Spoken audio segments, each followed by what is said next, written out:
The case that South Africa has brought against Israel at the International Court of Justice is extraordinarily important to try and stop the daily slaughter of innocent civilians in Gaza. I have never seen a legal filing as thorough, as convincing, and as overwhelming as this one.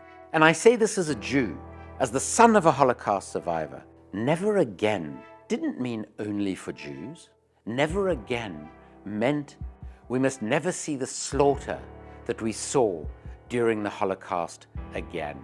And it doesn't matter who these crimes are being committed against, just as it doesn't matter who the perpetrators of these crimes are. I've been covering conflict my entire life. I have never seen anything on the scale of the brutality, the barbarity, and the inhumanity of what we have been seeing in Gaza since the 7th of October. Israel decided quite intentionally to target and attack Palestinian journalists and their families. That was an attempt to stop the world seeing what Israel is actually doing in Gaza, because they know that it is indefensible. And however many Palestinian journalists they target and kill, the footage and the photos continue to be seen around the world, because there are enough Palestinians on the ground who have the courage to document what is happening. So Israel itself and Israel's supporters around the world have suggested that South Africa taking Israel to the court is somehow anti-Semitic. An Israeli government spokesperson even described it as a blood libel. And we are going to fight this absurd blood libel. How are those people able to watch those images of children who have been killed, who have been injured or maimed, having to be treated without anesthetic, and say Israel should be allowed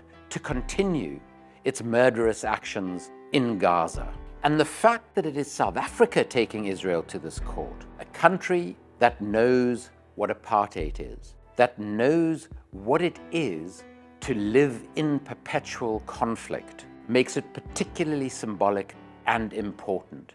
I was involved in the struggle against apartheid from my late teens in South Africa, and then landed up as a member of parliament for Mandela's ANC when we came to power in 1994.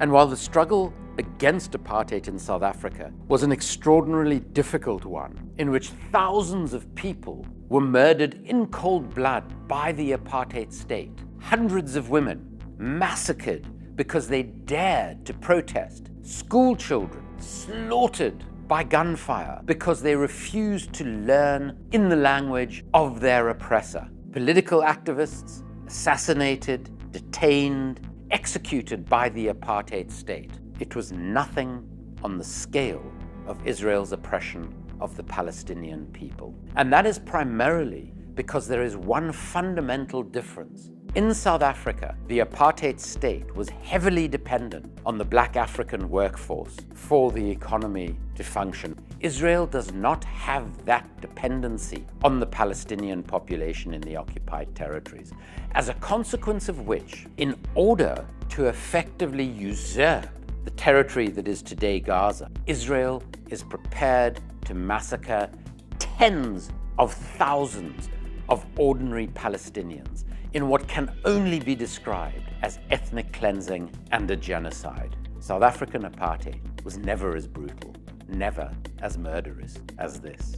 We're also seeing an extraordinary situation where Western politicians are probably more distant from their citizens on the issue of a ceasefire in Gaza than they have been at any time since many of them engaged in the ill-fated invasion of Iraq. Joe Biden in the United States of America is losing significant swathes of his support base. Because if anybody can stop Israel continuing its massacre in Gaza, it is President Joe Biden, whose country supplies Israel with around 70% of its weapons. The difficulty that the court has is how it would enforce any decision against Israel. But the moral impact of a decision against Israel would make it that much more difficult for our politicians to continue to justify their support of Israel. Whatever happens at the ICJ, the reality is that Israel has lost the propaganda war. Look at the outpouring of sympathy for Palestinians from around the world.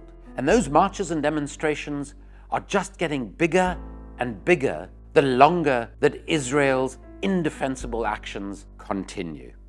We are seeing even a brand as global and as almost omniscient as McDonald's suffer significant losses because of boycotts against it, because of the fact that McDonald's provided food to the Israeli Defense Force. We have seen direct action activists in the United Kingdom, a group called Palestine Action, 8 of their activists found not guilty by a very high court, despite their ongoing actions to occupy, disrupt, and damage Israeli arms factories in the United Kingdom. And what is it that these millions of people around the world want? They want Palestinian people to be treated with the same levels of justice, of equality, together with all the people from the river to the sea. And if South Africa's history has shown us anything, it has shown us that despite real fears of the minority population when South Africa became a democracy, that groups who are racially, ethnically, religiously different can live together in harmony when we treat each other with mutual respect, with humanity, and with a sense of justice. There has never been a more important time for alternative media. Our traditional media paints one picture of what is happening in Israel-Palestine. We rely on outlets like Double Down News to tell us the truth. Support independent media, support Double Down News on Patreon.